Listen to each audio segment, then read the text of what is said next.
Переломный момент в войне. Россия начала проигрывать, раскрылась главная уязвимость обороны, потери уже растут. Детали покушения на Трампа. Самое важное осталось на втором плане. Кто повел себя максимально странно, что осталось за кадром, досмотрите.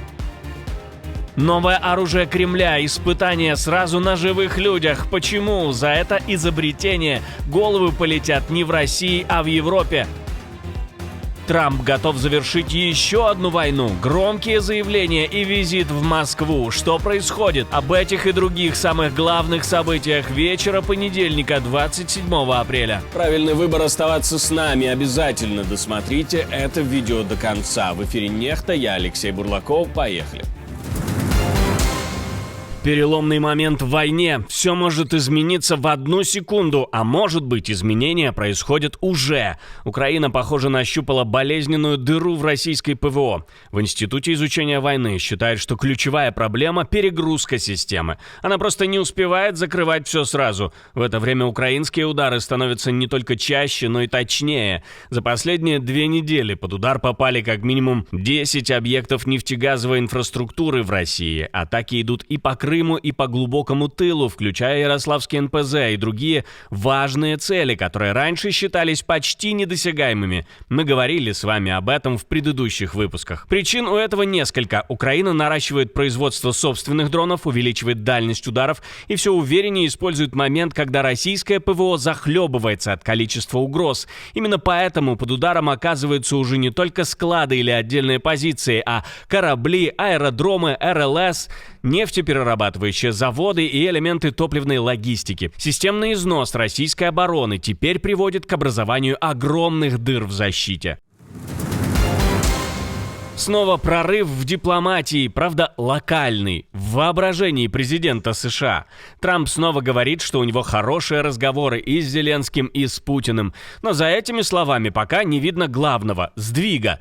Президент США уверяет, что работает над завершением войны и надеется добиться результата. Но сам процесс все еще стоит на месте. И чем чаще звучат такие оптимистичные формулы, тем сильнее чувствуется контраст. Слова о мире есть, а самого движения к миру нет.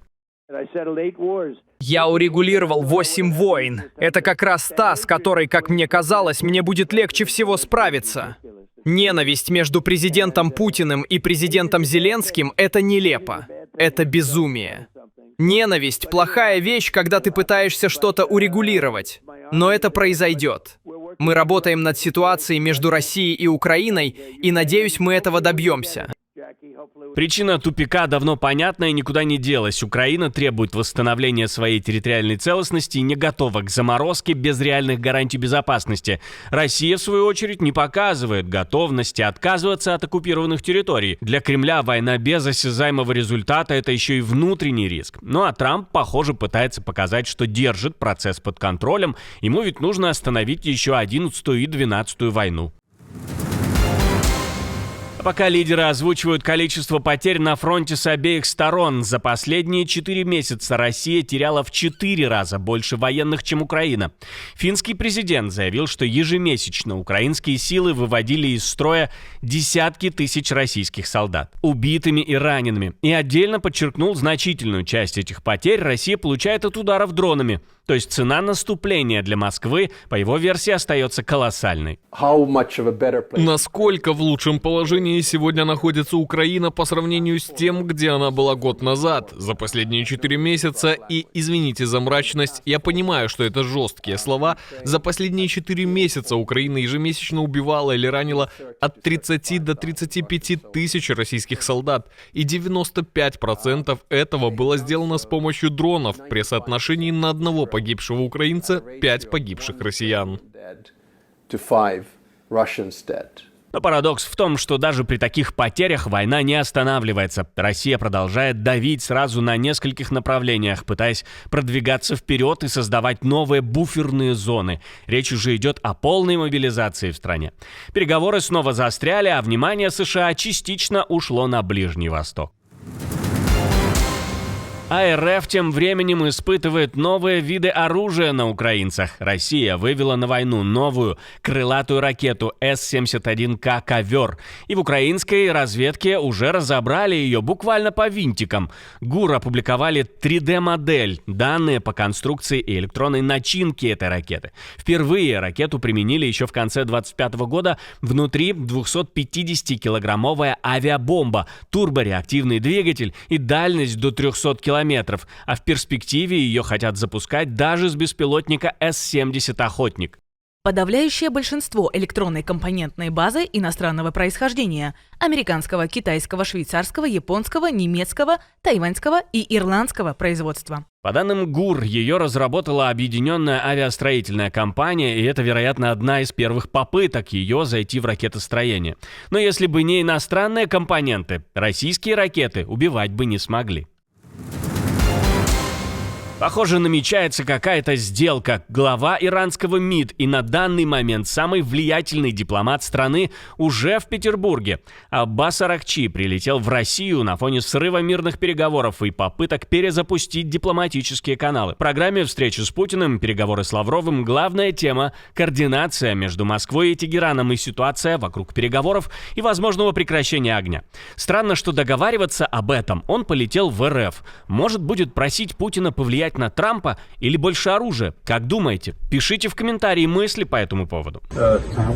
Это подходящая возможность для нас провести консультации с нашими российскими друзьями по поводу тех событий, которые произошли в связи с войной за этот период и текущей ситуации, а также вместе рассмотреть последние обстоятельства. В любом случае, в переговорах произошли изменения. Подходы американцев привели к тому, что предыдущий раунд переговоров, несмотря на достигнутый прогресс, не достиг своих целей из-за чрезмерных требований, которые они выдвинули, и ошибочных подходов, которые они избрали. Отдельно бросается в глаза символика визита. По данным иранских СМИ, Аракчи прилетел на самолете МИНАП-168, названном в память о школьницах, погибших при ударе США и Израиля. То есть Тегеран везет в Россию не только дипломатию, но и политический сигнал. На фоне его недавней поездки в Пакистан на переговоры, куда американская делегация просто не долетела, это выглядит как часть большого регионального договорняка. Что именно стало следствием чего, покажет история, но от Тегерана поступило новое предложение об окончании войны. Иран, похоже, решил зайти с новой сделки – открыть Ормузский пролив в обмен на долгую паузу в войне. По данным Axios, через пакистанских посредников Тегеран предлагал США план, в котором предлагает либо длительное перемирие, либо полное прекращение войны. Но с ключевым условием сначала снять блокаду и открыть пролив, а уже потом возвращаться к переговорам по ядерной программе. То есть Иран пытается поменять логику процесса и сначала выбить себе передышку, а уже затем обсуждать самое болезненное. Это деликатные дипломатические переговоры, и США не ведут их через прессу. Как отметил президент, у США есть все козыри, и они заключат сделку только при условии, что интересы американского народа будут на первом месте и ни за что не позволят Ирану получить ядерное оружие. Проблема в том, что для Вашингтона это может выглядеть как слишком щедрый аванс. Если США снимут блокаду и согласятся на деэскалацию заранее, Трамп потеряет главный рычаг давления по двум самым важным темам – иранскому урану и остановке обогащения. Белый дом предложение получил, но никаких гарантий не дал. Напомню, Дональд Трамп накануне вообще отменил отправку Уиткофа и Кушнера в Пакистан со словами «У нас есть все карты». Мы говорили с вами об этом в предыдущем выпуске. Америка сейчас выбирает – торговаться дальше или снова давить силой. Ужин представителей Белого дома в Вашингтоне, который закончился стрельбой и вероятным покушением на Дональда Трампа, обрастает неожиданными и странными деталями. Во время ежегодного ужина Ассоциации корреспондентов в отеле «Вашингтон Хилтон», когда мужчина прорвался через пост охраны и открыл огонь по агенту секретной службы, Трампа, Меланию, Джей Ди Венса и членов кабинета срочно эвакуировали, а самого стрелка задержали на месте, но пока одни прятались под столами, другие, как показали камеры, спокойно спокойно уносили со столов бутылки вина и шампанского.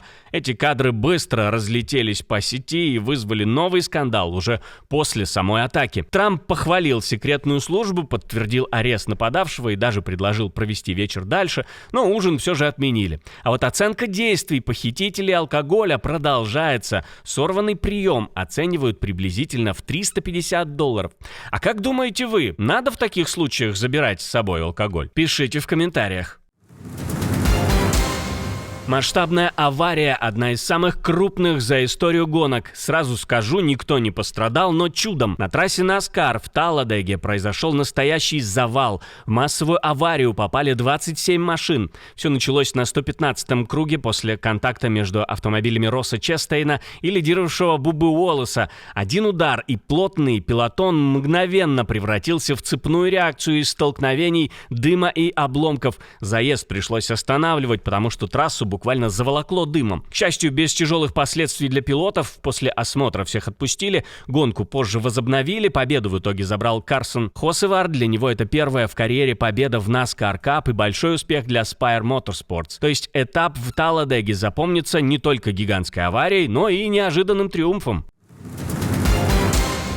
В список самых нежелающих мира стран неожиданно попали наоборот. Топ-миротворцы. Мир снова уходит в гонку вооружений, и счет уже идет на почти $3 триллиона. В 2025 году глобальные военные расходы обновили рекорд и достигли $3 миллиардов.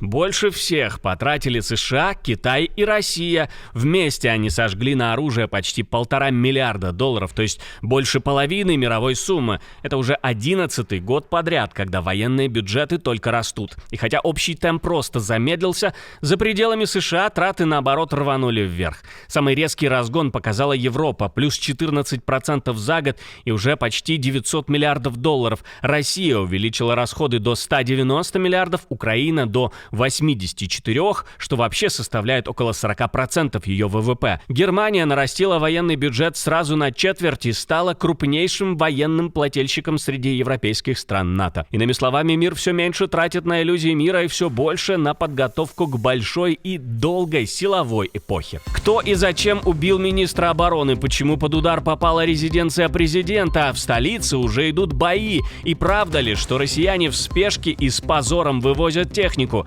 Правда ли, что Украину пригласили в НАТО? Что именно сказал Зеленский? Чем закончился полный разгром российских сил? Какие дорогие цели могли уничтожить? И почему целый регион рискует стать зоной химической опасности? И кто за это ответит? Как премьер сможет выкрутиться из громкого коррупционного процесса? Об этом мы рассказывали в прошлом выпуске. Если еще не видели, обязательно посмотрите, а мы с вами увидимся уже утром.